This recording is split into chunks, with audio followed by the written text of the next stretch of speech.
Hello everyone, कैसे हैं आप सब। जैसा कि मैंने बोला था कि अगस्त में पॉलिटी की क्लासेस स्टार्ट होंगी, तो ये पॉलिटी की पहली क्लास है। यहाँ पर बात होगी बहुमत के बारे में कि कब कौन से बहुमत की ज़रूरत पड़ती है। इसके अलावा आपको करंट अफेयर्स की और ज्योग्राफी और हिस्ट्री की क्लासेस भी मिलती रहेंगी। चलिए शुरू करते हैं। तो बहुमत चार तरह के होते हैं। सबसे पहले साधारण बहुमत, इसे बोलते हैं सिंपल मेजोरिटी। दूसरा होता है पूर्ण बहुमत, इसे बोलते हैं एब्सोल्यूट मेजोरिटी। और तीसरा होता है प्रभावी बहुमत, इसे बोलते हैं इफेक्टिव मेजोरिटी। इसके अलावा विशेष बहुमत, विशेष बहुमत को बोलते हैं स्पेशल मेजोरिटी। अब जैसे कि चार तरह के होते हैं, तो सबसे पहले क्या है, साधारण बहुमत। नाम से पता चल रहा है सिंपल मेजोरिटी। सिंपल मेजोरिटी कैसे पास होती है, तो इसका सिंपल सा रूल है 50% प्लस 1। अब यहाँ पर यह ध्यान रखना है किसका 50%, तो जितने प्रेजेंट हैं और जितनों ने वोट दिया उनका 50% प्लस 1 होगा। फॉर एग्जाम्पल टोटल मेंबर हैं 545, लोकसभा में टोटल मेंबर फॉर एग्जाम्पल 545 हैं। अब 545 में 45 तो अवेलेबल ही नहीं है, ये क्या है, ये एब्सेंट है, तो ये काउंट नहीं होंगे। इसके बाद कुछ क्या है, वोट नहीं कर रहे हैं, फॉर एग्जाम्पल 60 ने वोट नहीं किया, तो ये काउंट नहीं होगा। जिन्होंने वोट किया सिर्फ वही काउंट होंगे। एग्जाम्पल के लिए अगर समझो तो 545 सदस्य हैं, 25 क्या थे, एब्सेंट थे, और 60 ने वोटिंग नहीं की, तो टोटल कितना बचा, 460। अब 460 का 50% प्लस 1, ये हो जाएगा सिंपल मेजोरिटी। तो 50% कितना हो गया इसका, 230। यहाँ पर प्लस 1 का जो कॉन्सेप्ट है वो आ गया 231। तो अब ये जो सिंपल मेजोरिटी है ये बन गई, तो 231 अगर वोटिंग हो गई है तो ये सिंपल मेजोरिटी से कोई भी बिल पास हो सकता है, जो सिंपल मेजोरिटी से पास होने वाला होगा। अब कौन कौन से बिल ऐसे हैं जो सिंपल मेजोरिटी से पास होते हैं, तो सबसे पहले धन विधेयक, वित्तीय जो साधारण विधेयक होते हैं वो, इसके अलावा स्थगन प्रस्ताव, अविश्वास प्रस्ताव, निंदा प्रस्ताव, विश्वास प्रस्ताव, और राष्ट्रपति शासन। जैसे कि राज्यों में आपातकाल लगता है, तो वो आपातकाल का जो विधेयक पारित होता है वो सिंपल मेजोरिटी से ही पास होता है। इसके अलावा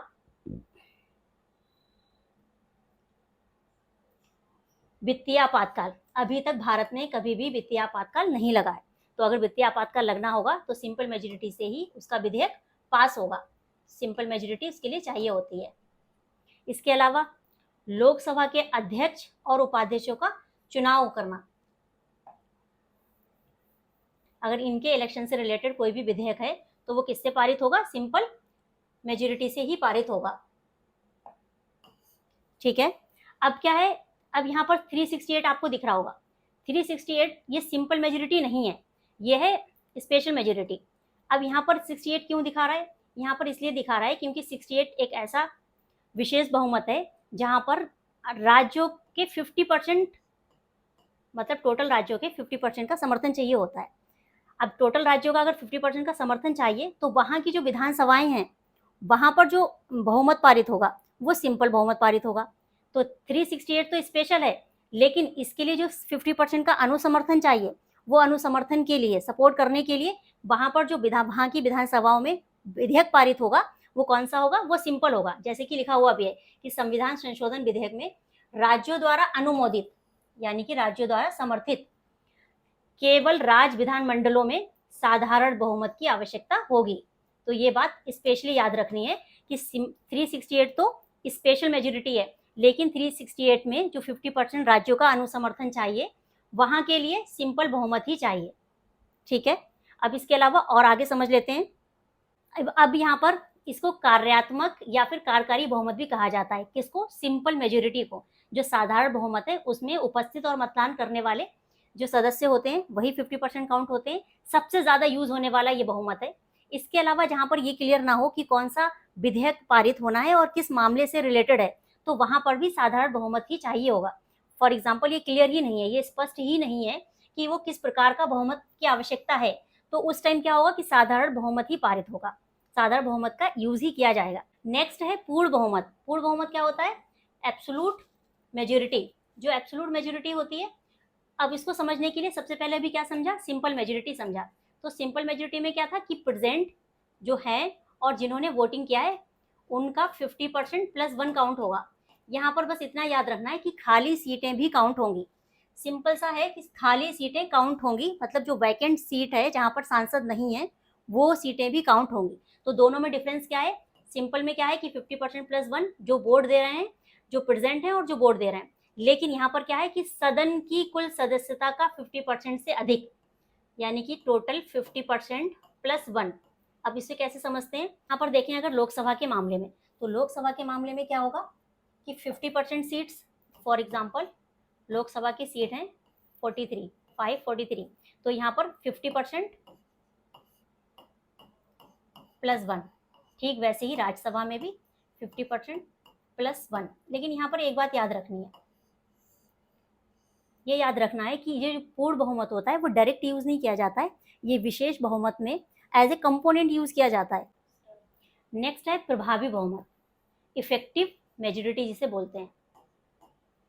अब यहाँ पर क्या है, अभी क्या देखा कि खाली सीटों को मिलाकर, और यहाँ पर क्या ध्यान रखना है, खाली सीटों को छोड़कर 50% प्लस 1।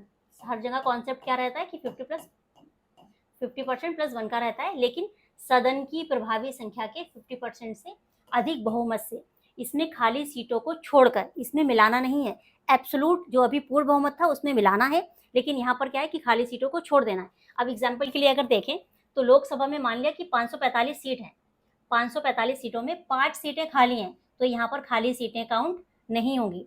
कितनी बची? 540 सीटें बची। अब इन 540 का अगर इफेक्टिव मेजोरिटी निकालनी है तो कितना हो जाएगा? 270 हो जाएगा। क्यों? क्योंकि 50% कितना हो रहा है? 270 हो रहा है, लेकिन 50% में प्लस 1 किया जाएगा, तो यहाँ पर इफेक्टिव मेजोरिटी के लिए किसकी जरूरत पड़ेगी? 270 से अधिक, 270 से अधिक प्लस 1। अब आगे कितनी भी हो, तो दोबारा से तीनों को एक साथ समझ लेते हैं। अभी सबसे पहले क्या था? Simple majority. सिंपल मेजोरिटी में था कि उपस्थित यानी कि जो हैं प्रेजेंट और जिन्होंने वोट किया, प्रेजेंट तो ज्यादा है लेकिन वोट कम ने किया, तो प्रेजेंट और वोट करने वाले का 50% प्लस 1। इसके बाद क्या पढ़ा? पूर्ण बहुमत जिसे बोलते हैं एब्सोल्यूट मेजोरिटी। एब्सोल्यूट मेजोरिटी में क्या होगा कि 50% खाली सीटों को मिलाकर प्लस 1, यहाँ पर खाली सीटों को मिलाकर, यहाँ पर खाली सीटों को छोड़कर जो प्रेजेंट हैं, जो वोट कर रहे हैं, वो सिंपल मेजोरिटी में थे। एब्सोल्यूट मेजोरिटी में क्या आया कि 50% प्लस 1 किसको? खाली सीटों को मिलाकर। अभी क्या पढ़ा? Effective majority. तो इफेक्टिव मेजोरिटी में क्या आएगा? खाली सीटों को छोड़कर। अब खाली सीटें कौन सी हुई? जहां पर रिक्त हैं, जहां सीटों पर कोई है नहीं, अवेलेबल नहीं है। तो फॉर एग्जाम्पल अभी जैसे देखा कि 5 सीटें खाली हैं, तो इन खाली सीटों को काउंट नहीं किया जाएगा, खाली सीटों को छोड़कर। तो तीनों को याद रखने के लिए 3 लाइनें याद रखनी है। पहले वाले में याद रखना है जो साधारण बहुमत है, उसमें यह याद रखना है कि वोट करने वाले और उपस्थित और वोट करने वाले। दूसरे में खाली सीटों को मिलाकर याद रखना है, और तीसरे में कि खाली सीटों को छोड़कर याद रखना है। इससे क्या होगा कि तीनों ही याद हो जाएंगे। यहाँ पर यह बात ध्यान रखनी है कि संविधान में जो कॉन्स्टिट्यूशन है उसमें प्रभावी बहुमत का उल्लेख जो किया गया है वो सभी तत्कालीन सदस्यों के रूप में किया गया है।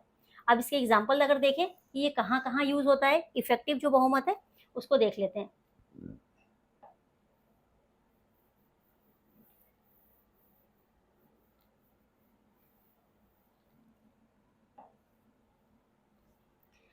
अब ये क्या है? राज्यसभा के उपसभापति को हटाने के लिए अनुच्छेद 67 बी में, और लोकसभा और राज्य विधानमंडलों के उपाध्यक्ष को हटाने के लिए क्या चाहिए होगा?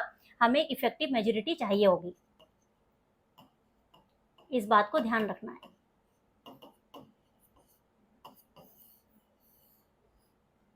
अब बचा विशेष बहुमत, उसको नेक्स्ट वीडियो में कवर करेंगे।